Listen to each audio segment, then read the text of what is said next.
Olá, você está na Escola do Futuro, esse é o Clube da Redação e eu sou o Guilherme, seu professor de atualidades. Na nossa primeira aula de atualidades é muito importante que você saiba qual é a importância dessa disciplina para você realizar uma boa redação do Enem. É de fundamental importância que você conheça o tema o qual você vai dissertar. Um dos grandes problemas que o vestibulando encontra frente ao Enem é justamente o desconhecimento do tema da redação. Um exemplo, no ano de 2014, quando o tema foi Publicidade e Infância, quase 500 mil de candidatos zeraram a redação. E o principal motivo foi justamente o desconhecimento do tema a ser tratado. É nesse sentido que a atualidade se torna fundamental para que você escreva uma excelente redação e alcance uma nota satisfatória para alcançar seu objetivo. Todos os anos, a banca do Enem escolhe um tema que seja de grande relevância social. Um dos preceitos básicos da redação do Enem é a escolha de um tema relevante para a sociedade e ao mesmo tempo que ele seja atual, como em 2015, no qual o tema foi a persistência da violência contra a mulher. Em 2016, entre os diversos temas possíveis para redação, vamos começar com o discurso de ódio na internet. Certamente você já deve ter se deparado na internet, sites, blogs, redes sociais, textos no qual o objetivo seria atacar, agredir, denegrir determinado grupo. É isso que nós damos o nome de discurso de ódio. Mas antes de falar de um tema tão polêmico e tão delicado como o discurso de ódio, nós temos que entender um outro conceito, um conceito chamado liberdade de expressão. Por quê? Muitas das pessoas que proferem e que promovem o discurso de ódio se apoiam na justificativa que estão fazendo uso da sua liberdade de expressão. Graças à liberdade de expressão, me seria permitido falar o que eu quiser sobre quem eu quiser. Mas será mesmo que é assim? A liberdade de expressão, ela não tem limites? O que seria liberdade de expressão? Liberdade de expressão é a sua capacidade e direito de expressar suas ideias, ideologias, convicções, emoções, sentimentos e opiniões. Isso está amplamente garantido na Constituição brasileira e é um elemento básico de um Estado democrático.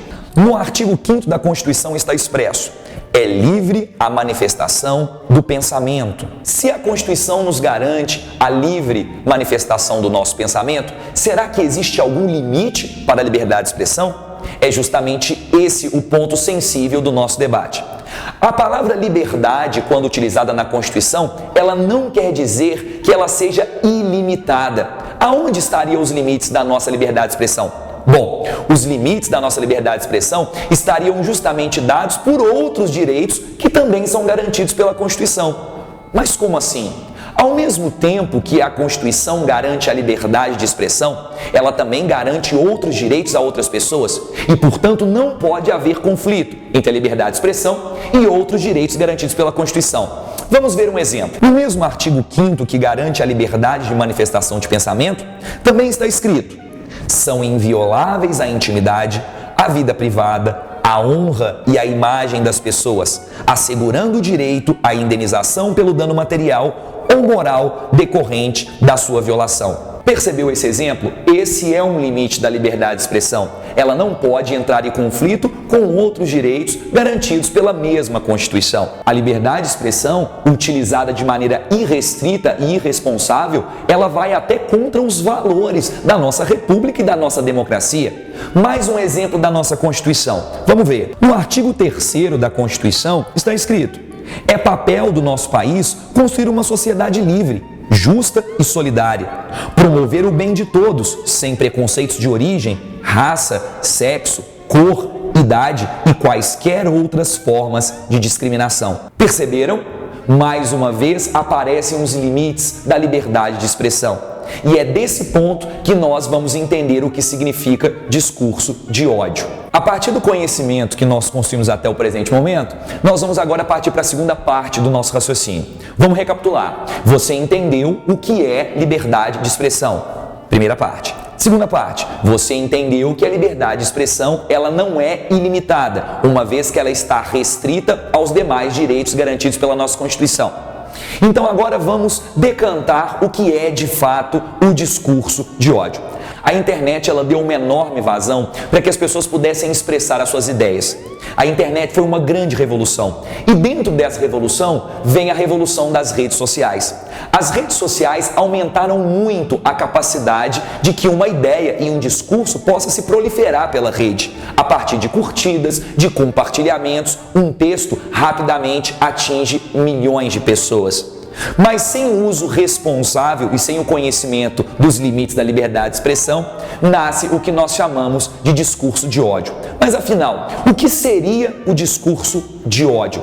O conceito ele não é muito simples de ser definido. O discurso de ódio tem as seguintes características. A primeira delas, o desejo de inferiorizar um determinado grupo. A segunda característica seria a apologia à violência contra esse determinado grupo. A terceira característica seria a discriminação desse grupo.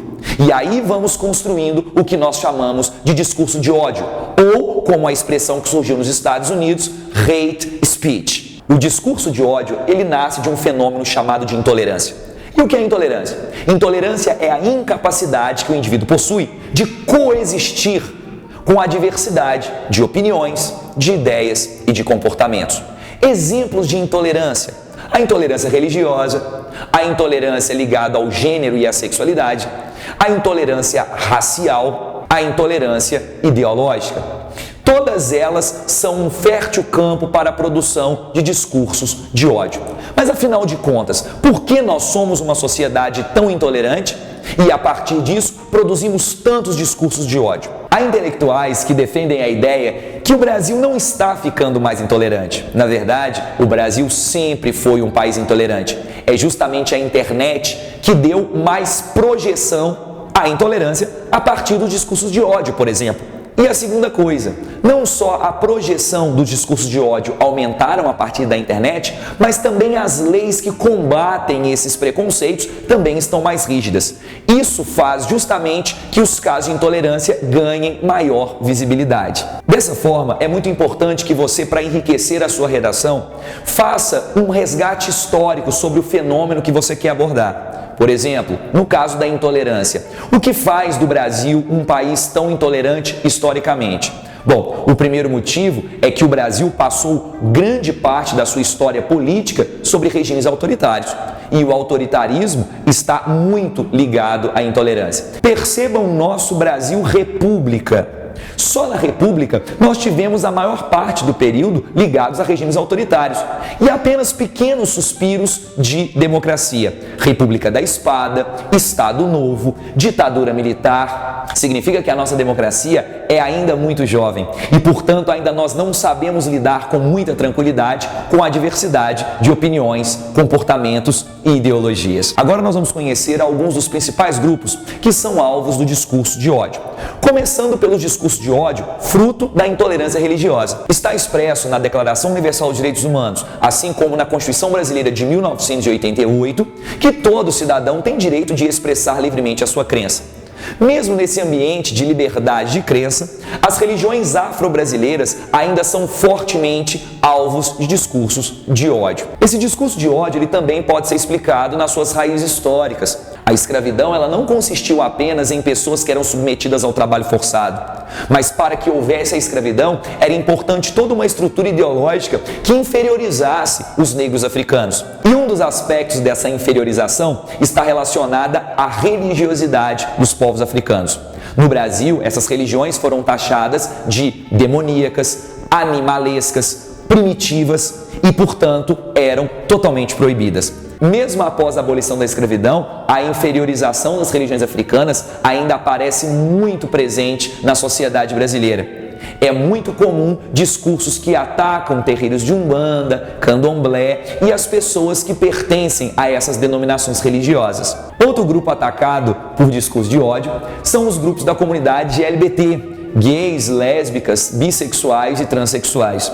Bom, novamente é importante a gente entender esse processo. Existe um conceito chamado de homofobia. A expressão homofobia surgiu nos Estados Unidos para descrever justamente o medo irracional e o preconceito destinado às comunidades GLBTs nos anos 70. Nos anos 70, a AIDS se disseminava com grande velocidade entre a população e junto com essa disseminação, a desinformação. Muitos boatos diziam, por exemplo, que a AIDS era uma doença que atacava exclusivamente homossexuais. E daí a homofobia, o preconceito, o desejo de segregar essa comunidade. Nasce a expressão, portanto, homofobia. Homofobia no século XXI ganha outras acepções, como o tratamento discriminatório, o tratamento que busca a inferiorização ou também o tratamento como uma anomalia. É importante a gente saber que com o avanço da ciência e da medicina, a homossexualidade não é mais tratada como uma doença, como foi tratada até 1990, aonde estava expressa até na lista das doenças da Organização Mundial da Saúde. Desde então, ela foi retirada dessa lista e, portanto, ela é tratada apenas como uma característica de um indivíduo e não mais como uma questão patológica. Ainda assim, mesmo com todo o conhecimento acumulado sobre a sexualidade humana, os grupos de LGBTs são alvo de forte preconceito e, automaticamente, de discursos de ódio proferido nas redes sociais. É importante a gente lembrar que está garantido ao cidadão a expressão da sua discordância com qualquer tipo desses comportamentos, tanto a religiosidade quanto a sexualidade.